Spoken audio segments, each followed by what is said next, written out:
ॐ केशवाय नमः। ॐ नारायणाय नमः।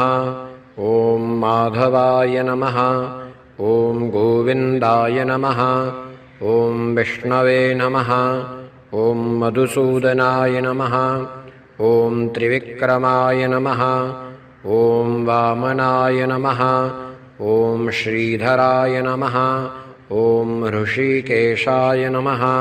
ॐ पद्मनाभाय नमः। ॐ दामोदराय नमः। ॐ सङ्कर्षणाय नमः। ॐ वासुदेवाय नमः। ॐ प्रद्युम्नाय नमः। ॐ अनिरुद्धाय नमः। ॐ पुरुषोत्तमाय नमः। ॐ अधोक्षजाय नमः। ॐ नारसिंहाय नमः। ॐ अच्युताय नमः। ॐ जनार्दनाय नमः।